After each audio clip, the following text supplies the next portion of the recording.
I want you to ask yourself a question. Let's assume you were a despotic leader and you wanted to control a group of people. You wanted to be the worst tyrannical despot anybody's ever seen. You want to do everything in your power to make them feel like they had no control over anything. So what would you do? Well, a couple of things you would do. First, you would make sure that you imbue them, you inculcate in them a sense of complete and total disconnect from any sense of control over their lives or whatever. You want them to feel as though they're not in control. That whatever happens to them, they have to just take it. They don't say anything. That's the way it is. Don't complain. Don't say anything. Just take it.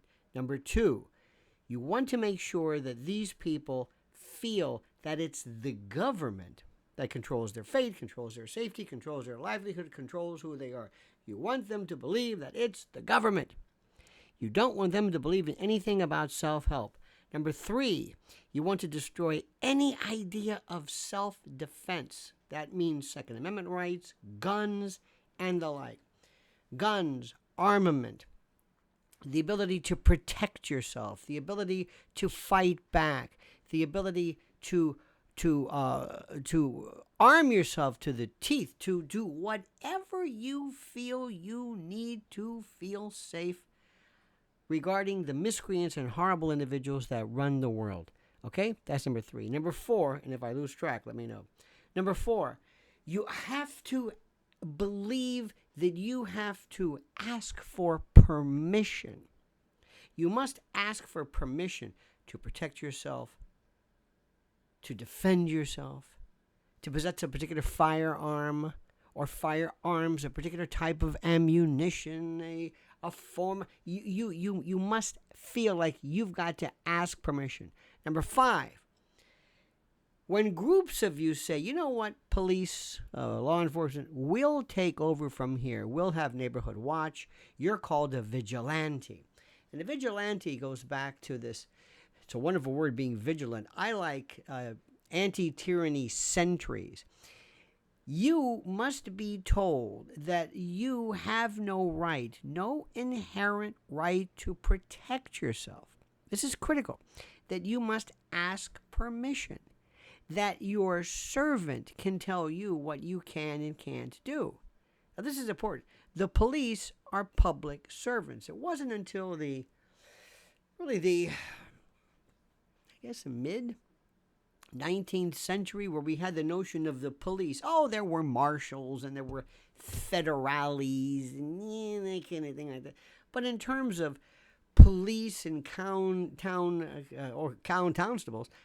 constables and the like, this, as we know today with the copper and the copper badge, all of that's a fairly new, along with the fire department.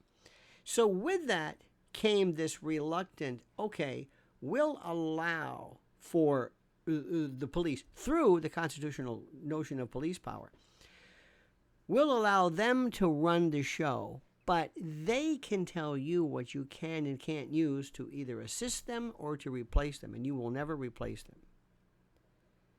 Now, I'm going to stop at number five. I hope that was number five. This is what I can't emphasize enough. You are most probably in the position. You're used to saying things like, well, I can't do that. Or we can't do that. But that's against the law. You can't. Can I have that type of weapon? Can I have that? But that's against the law. Can we have a group of neighborhood watch folks driving around? Who has or who holds or who maintains all inherent right to law and order? You do. We do. Who is the repository of the laws of law and order? We are. What can we do to protect ourselves? Everything.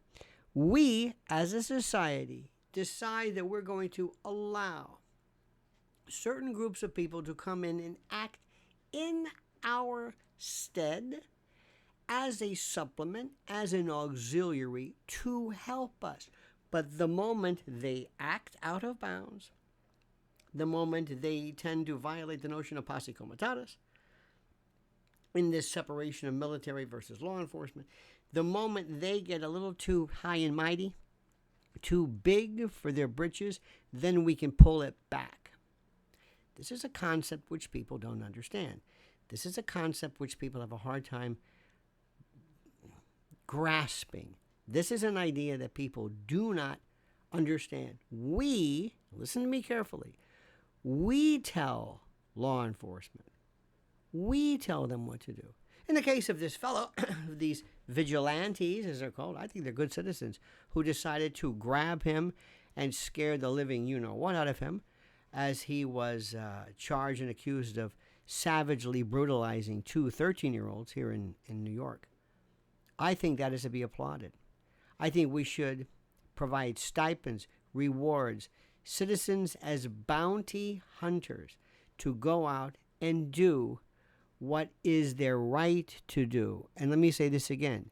You don't have to ask for permission. Let's make sure we understand this. The police work for you. They are public servants. What was that? Servants.